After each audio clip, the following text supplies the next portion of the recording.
ஒரு காலத்துல டயர் ஓநாய், அதாவது டயர் உல்ஃப்னு பெரிய பெரிய ஓநாய்கள் இந்த உலகத்துல வாழ்ந்திருக்கு. அது எல்லாமே சாதாரண ஓநாய்களை விட பெரியதும் பலமானதும் கூட. ஆனா ஆயிரக்கணக்கான ஆண்டுகளுக்கு முன்பு அதோட இனமே அழிஞ்சிடுச்சு. இந்த வகை ஓநாய்கள் ஒண்ணு கூட மிச்சமில்ல.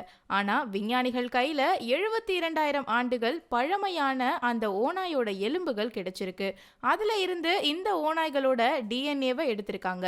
டிஎன்ஏல தான் தலைமுறை தலைமுறையாக வரும் மரபியல் தகவல்கள், அதாவது ஜெனடிக் இன்ஃபர்மேஷன் சேமிக்கப்படும். அதை வச்சு விஞ்ஞானிகள் பழைய ஓநாய்களை மீண்டும் உயிரோட உருவாக்கி இருக்காங்க. அப்படி பிறந்த 2 குட்டி ஓநாய்களுக்கு ரோமுலஸ் ரெமஸ்னு பேரும் வச்சிருக்காங்க. இவைகள் தான் உலகிலேயே முதலா முற்றிலுமா அழிஞ்சு போய் உயிர் தெழுந்த விலங்குகள்.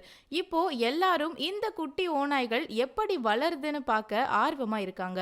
அதோட மட்டும் இல்லைங்க, விஞ்ஞானிகள் அடுத்தடுத்து இன்னும் எந்தெந்த விலங்குகளை உயிரோட கொண்டு வர போறாங்கன்னு வியப்போட பார்த்துட்டு இருக்காங்க. சொல்ல முடியாதுங்க, டைனோசர் திரும்ப வந்தாலும் ஆச்சரியப்படுறதுக்கு இல்ல.